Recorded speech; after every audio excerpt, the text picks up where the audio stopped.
Hello et bienvenue pour une autre vidéo tous en cœur. Aujourd'hui, on va parler un petit peu des GDA, c'est-à-dire guerre d'alliance ou guerre des alliances. D'ailleurs, je crois que c'est ça le terme exact. Oui, voilà, c'est ça. Alors du coup, on va parler un petit peu en quoi ça consiste, pourquoi c'est intéressant, comment ça fonctionne, etc., etc. Alors là, on est actuellement en phase préparatoire, donc dans 20 heures plus ou moins, ça va commencer officiellement. Chaque bataille du coup ou guerre d'alliance dure 24 heures. Ils ont toujours lieu de mercredi à jeudi de plus ou moins de midi mercredi jusqu'au jeudi à midi aussi. Et l'autre guerre d'alliance a lieu du samedi à peu près vers minuit, ça commence plus ou moins, jusqu'à dimanche aussi aux alentours de... pas j'ai une bêtise, samedi vers 20 heures jusqu'à dimanche 20 heures du soir, plus ou moins. Alors dans une carte d'alliance, qu'est-ce que c'est? Qu'est-ce qui se passe? Alors concrètement, il y a tous les membres de l'alliance qui désirent y participer. C'est pas parce qu'on est dans une alliance qu'on est de façon automatique dans une carte d'alliance. Vous pouvez, sur la phase principale ici, décider de participer aux guerres ou pas. Donc vous cliquez ou vous décliquez. Alors, à mon cas, je ne vais pas me désengager parce que j'aime bien les guerres d'alliance. Dans chaque guerre d'alliance, il y a des petites conditions qui font qu'ils sont différentes. Conditions qui changent toutes les deux batailles, justement. Alors, pour ce faire, on va aller voir le calendrier. Comme ça, je vais pouvoir tous vous les montrer d'un seul trait. Ça va être beaucoup plus simple.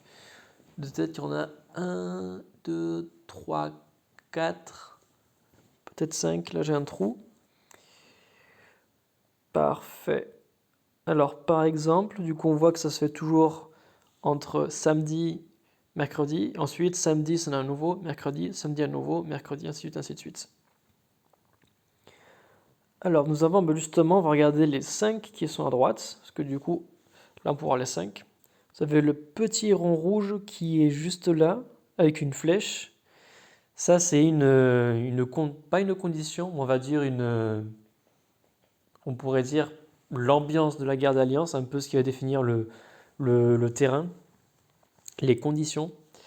Par exemple, dans celui-là, tous les X tours, l'équipe adverse obtiendra plus 10% d'attaque. Chose qui va se cumuler indéfiniment jusqu'à que l'une des équipes meure totalement. Le suivant, c'est assez connu parce que c'est aussi dans les tournois, c'est toutes les compétences à régler en mana très rapide. Troisième mission, on voit une tête de mort, c'est tous les 3 tours, il y a un sbire, tête de mort qui apparaît pour tous les alliés et pour tous les ennemis, qui de tête a genre 10% de PV et 10% d'attaque, plus ou moins. Ici, on a attaque par flèche, qui s'active plus rapidement en proportion du nombre d'ennemis qui reste. Donc s'il reste 5, il va prendre un peu de temps à s'activer. S'il reste genre 2 ou 1, il va s'activer beaucoup plus régulièrement.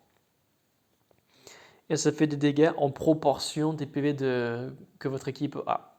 C'est-à-dire que si vous avez beaucoup de PV, l'attaque va faire beaucoup de dégâts. Si vous avez moins de dégâts de PV, l'attaque fera moins de dégâts, mais ça va quand même rester en proportion. Et là, tout en bas, une espèce de petit losange orange, pour ainsi dire, c'est un égalisateur de guerre. C'est-à-dire que tous les 3 tours, il y aura tous les effets positifs et négatifs de tous les héros adverses et également de votre équipe qui vont disparaître. Et cela comprend les effets qui sont normalement non dissipables ou non purifiables et également les cumuls. C'est littéralement un reset. Littéralement.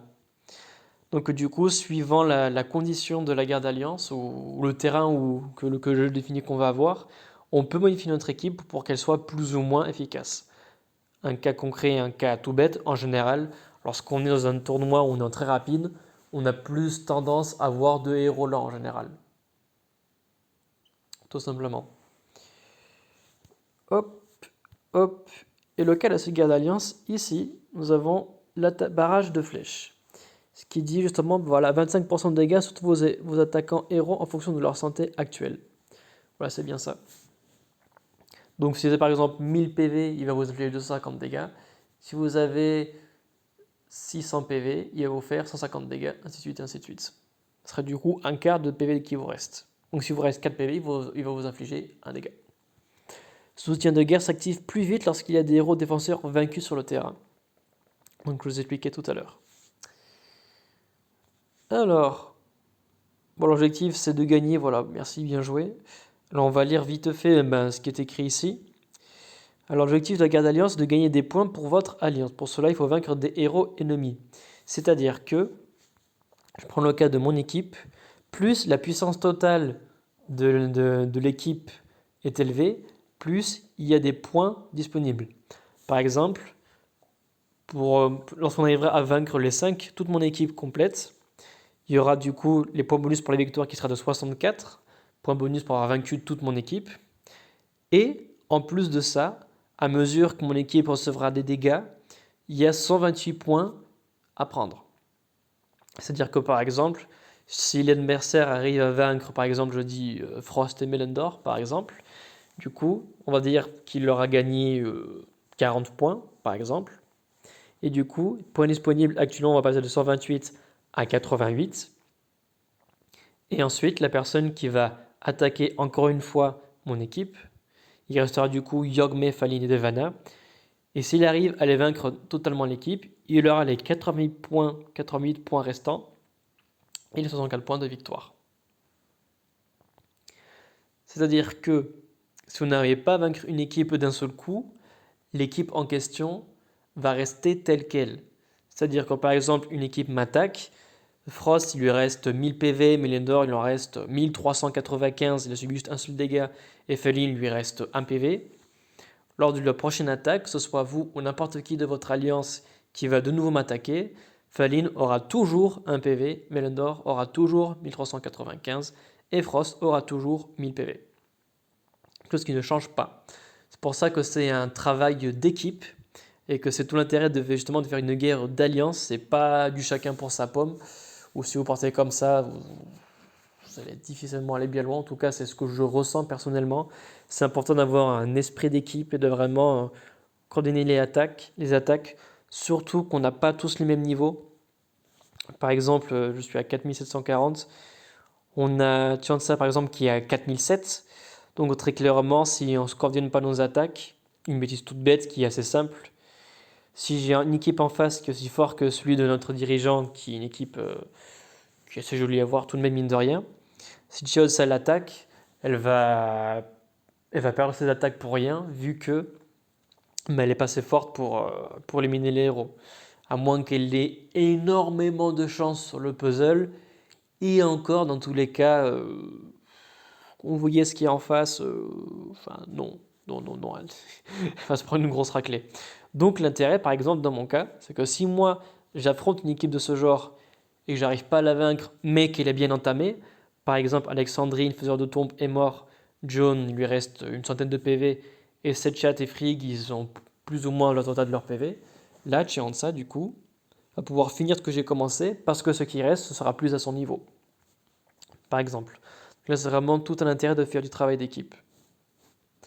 Et toujours par rapport au nombre de points que cela donne à l'Alliance, vous voyez que Chianza a une puissance d'équipe totale de 4007, donc inférieure à la mienne, ce qui fait que les points disponibles de l'équipe sont moindres que la mienne, ainsi que les points bonus pour la victoire. Donc plus une équipe est forte, plus vous aurez de points à la vaincre. Ce qui est logique.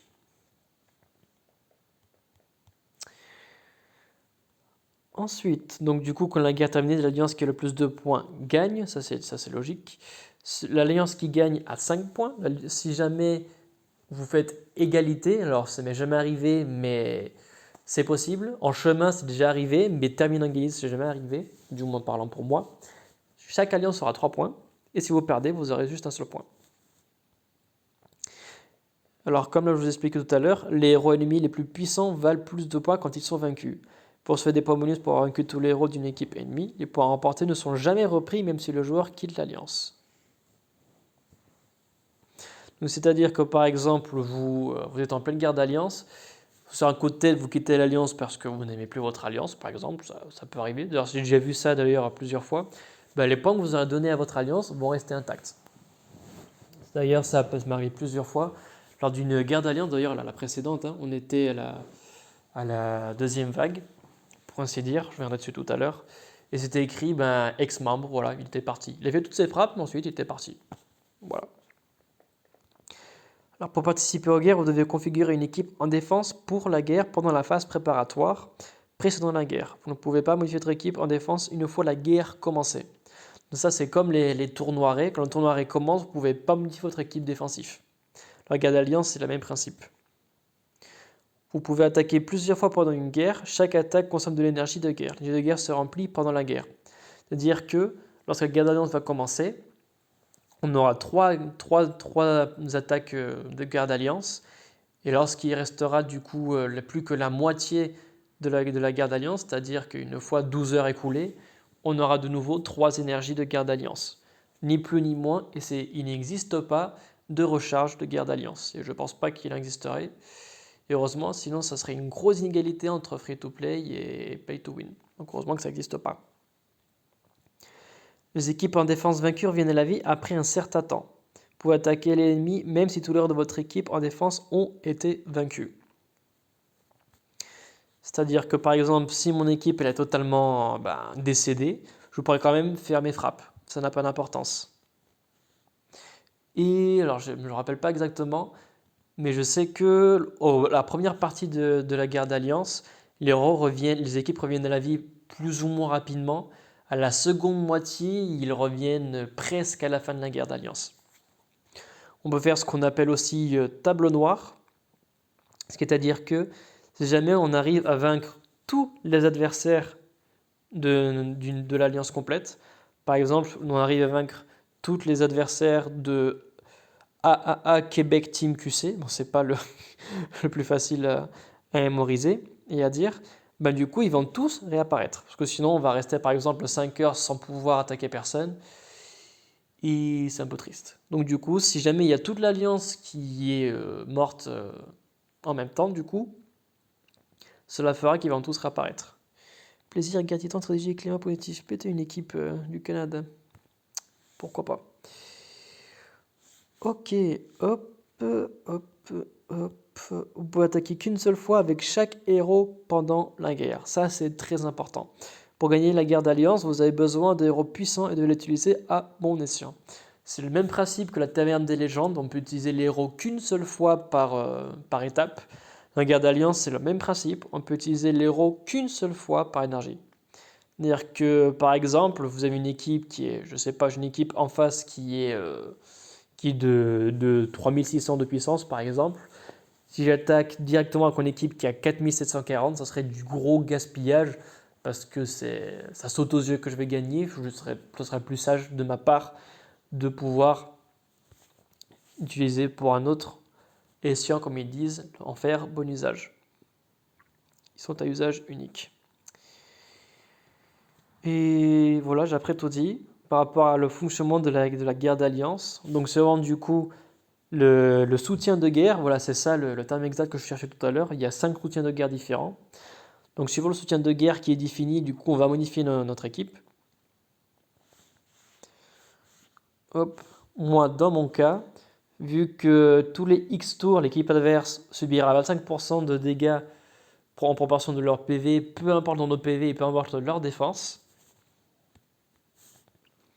Donc, vous pouvez opter pour plusieurs options. Si vous mettez une équipe qui est très défensive, ce serait pour moi beaucoup plus avantageux.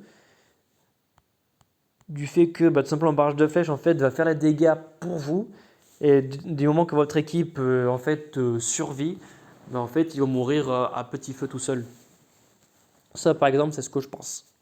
Donc cela dit, je vais avoir une équipe qui est plus défensive. Donc qu'est-ce que je vais faire? Je vais mettre par exemple 2 healers par exemple. Hop, je pense à Alexandrine dans mon cas par exemple. Hop. Et à la place de Devana, je vais mettre Yangmei plutôt. Plutôt mettre Yangmei, parce qu'elle est rapide. Ou quoique, toi t'as 814. Toi t'as 856, c'était beaucoup mieux. Par contre, Devana, toi tu as des sbires qui te donnent pas mal de PV en plus. Peut-être que je te mettrai 3. Peut-être que oui, peut-être que non. Ben oui, pourquoi pas. Oui, oui, je vais laisser comme ça, parce que du coup, en toute logique, ils vont partir sur des héros verts, du coup, Yangmei va du coup être plus résistante. Alors pourquoi j'ai mis du coup cette équipe-là? Elle n'est pas très offensive, mais le barrage de flèches du coup va faire le boulot à ma place. Et Frost va donner des sbires en rapide, ce qui va donner la survivabilité à tout le monde. Melender qui donne de la défense et génération de PV sur plusieurs tours. Et Alexandrine qui en proportion du nombre de boucliers bleus va donner pas mal de PV. Et en plus réduire la pression des PV adversaires. Donc en soi, c'est pas la meilleure équipe offensive, par exemple, du moins selon moi. Mais en défensive, par rapport aux zones de guerre, je trouve, personnellement, par rapport aux héros que j'ai, que c'est une bonne chose. Hop là. Alors ça, c'est par rapport à comment moi je choisis de faire la guerre. Ce que nous on a choisi de faire dans notre alliance, c'est que la majorité des ennemis, des équipes de notre alliance, doivent avoir le même tank de la même couleur. C'est-à-dire que nous, on a une majorité qui est de tank bleu, du coup. Donc pour ça que j'ai mis Frost au milieu, justement. Kohang a magnifique Raphaël, qui est magnifique et juste magnifique. Avec des héros de la famille 2020 d'ailleurs. Bien joué, du coup, il est augmentaire pour tout le monde. Bien joué, excellent. Et voilà. Dans notre cas, c'est une petite astuce, parce que vu qu'on peut utiliser les héros qu'une seule fois, ça veut dire qu'en faisant un tank qui est d'une seule couleur, on va forcer l'adversaire à utiliser plus tous ces héros verts justement, ce qui fait que à la longue, il aura du mal à nous vaincre. Ensuite, il passera sur la seconde alternative, ou du moins, c'est ce que moi je fais en tout cas. Quand quand j'ai plus les héros qui ont l'avantage sur le tank, je passe sur ces alliés à proximité. Donc ici, Alexandrine et Melendor. Et vu qu'Alexandrine est aussi bleue, du coup, ça fera une grosse défense bleue vers la fin qu'ils ont du mal à vaincre. Et du coup, ils vont soit essayer d'éliminer Melendor, Faline ou Yogme. Et voilà. Est-ce que c'est tout pour moi? Je pense que oui. Oui, quand même, une chose assez importante.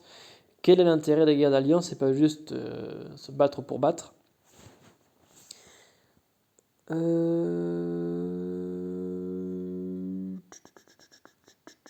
Non, ça va pas paraître, ou peut-être que si. Pas sûr, si je vais dans activité récente. C'était il y a. Aujourd'hui, on est quoi? On est vendredi, donc c'était il y a 2 jours, non? C'était pas il y a si longtemps que ça.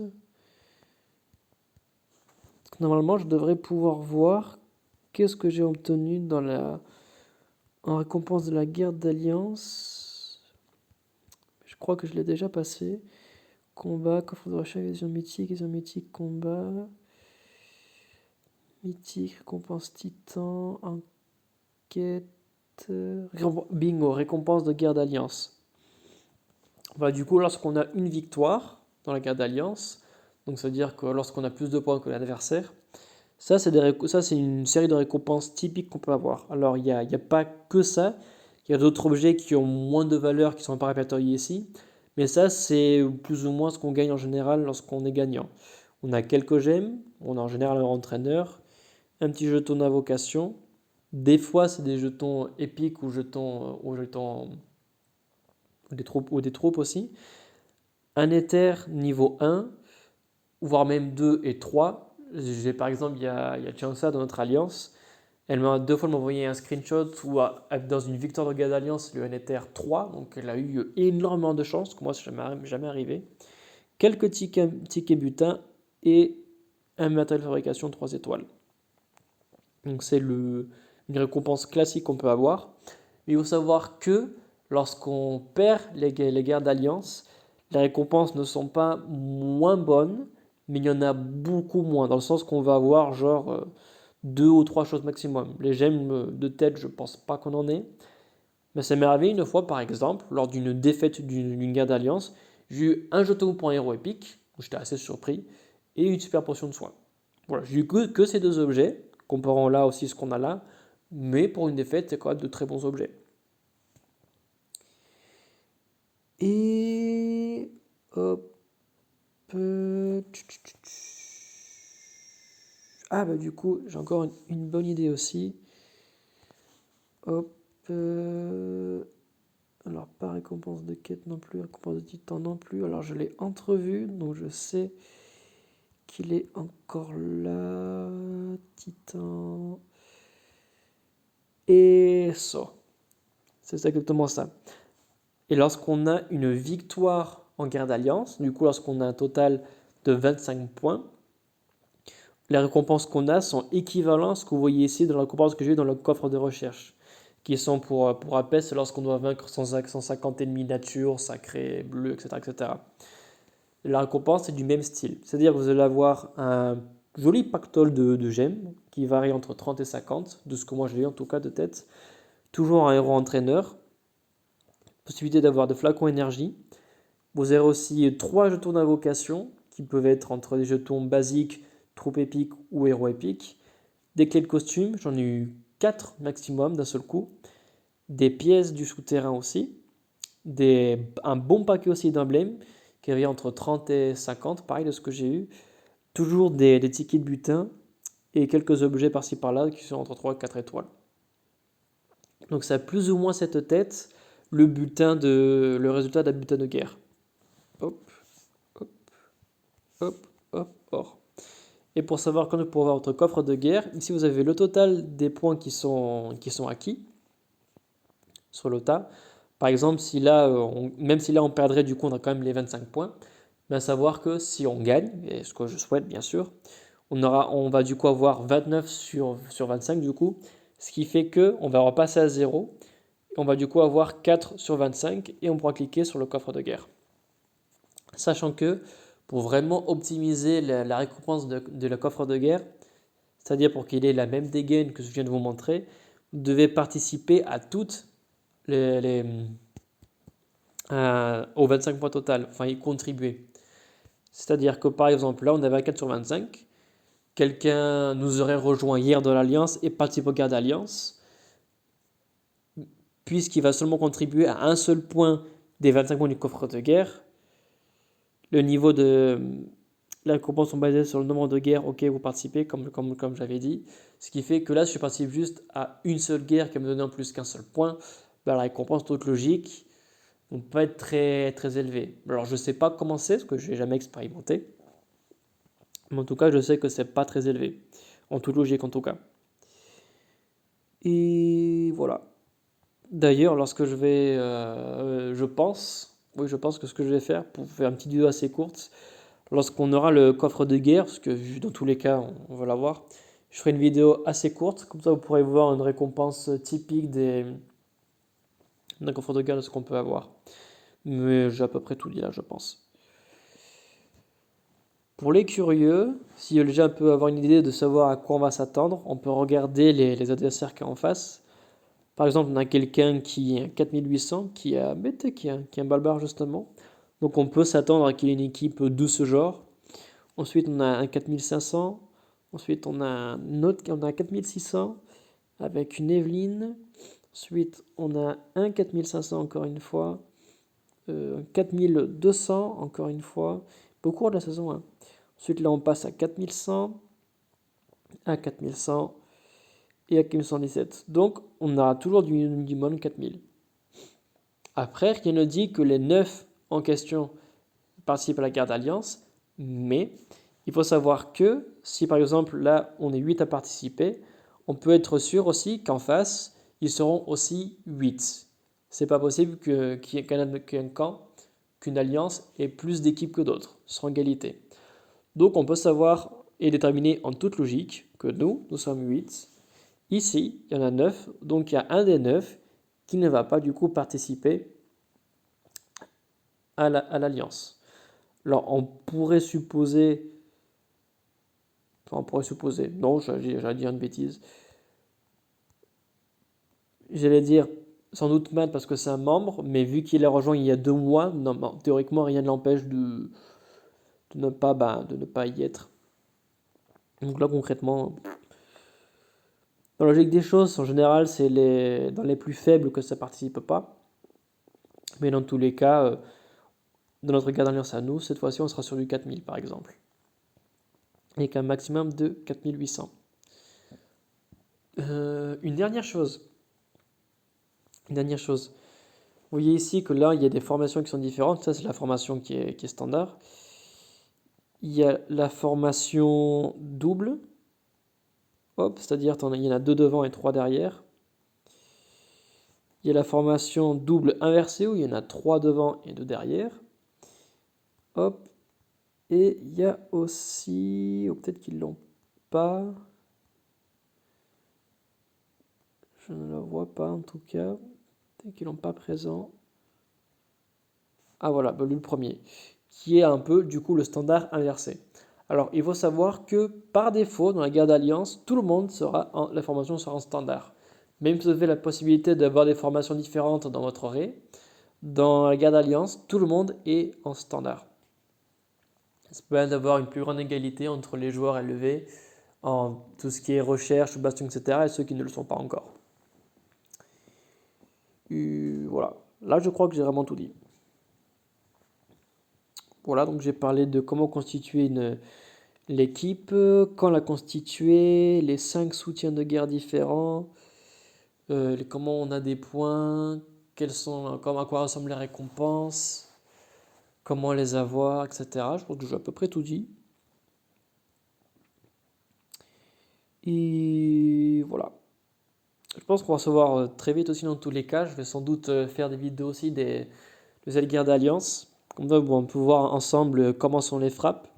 Quelle est l'idée d'une bonne stratégie, ou du moins ce que notre alliance considère être une bonne stratégie, de la communication et surtout de voir un peu l'animation, comment ça marche, etc., etc. Maintenant que là on a fait toute la partie théorie, je viendrai très vite à vous pour la partie pratique. Et c'est bon pour moi. Et oui. Ah oui, une dernière chose. Alors si vous peut-être la réponse, moi en tout cas la réponse je ne l'ai pas spécialement. Je ne sais pas vraiment qu'est-ce qui définit l'emplacement des héros, enfin de l'Alliance, hein, dans mon cas. Parce que, par exemple, je suis à gauche, mais je sais que, par exemple, si je modifie mon équipe, par exemple, on va dire que je mets hop, et là je mets hop, voilà, j'ai 4804, une équipe qui est puissante, mais qui n'a pas vraiment un mercenaire du monde.